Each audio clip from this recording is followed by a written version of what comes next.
History में आज का टॉपिक है पुष्यभूति वंश।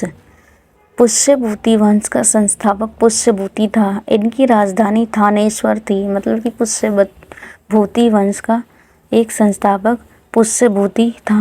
इनकी राजधानी थानेश्वर थी।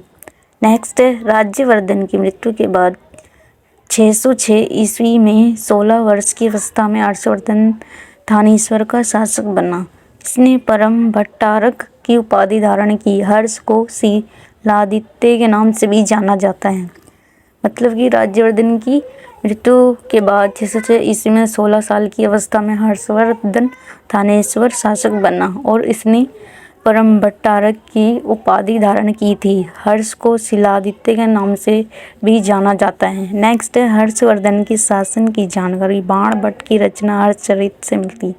मतलब कि हर्षवर्धन की शासन की जानकारी बाण भट्ट की रचना हर्षचरित से मिलती है। नेक्स्ट हर्ष और पुलकेशिन द्वितीय के बीच नर्मदा नदी के तट पर युद्ध हुआ जिसमें हर्ष की पराजय हुई। मतलब कि हर्ष और पुलकेशिन द्वितीय के बीच नर्मदा नदी के तट पर युद्ध हुआ जिसमें हर्ष की हार हुई।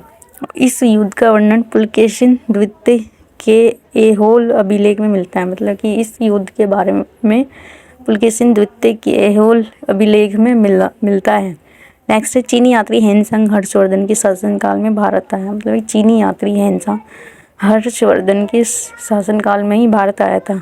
नेक्स्ट हर्ष स्वयं एवं श्रेष्ठ साहित्यकार था। उसने प्रियदर्शिका रत्नावली तथा नागानंद नामक 3 संस्कृत नाटक ग्रंथों की रचना की थी। मतलब कि हर्ष खुद एक श्रेष्ठ साहित्यकार था और उसने प्रियदर्शिका रत्नावली तथा नागानंद नामक 3 संस्कृत नाटक ग्रंथों की रचना की थी।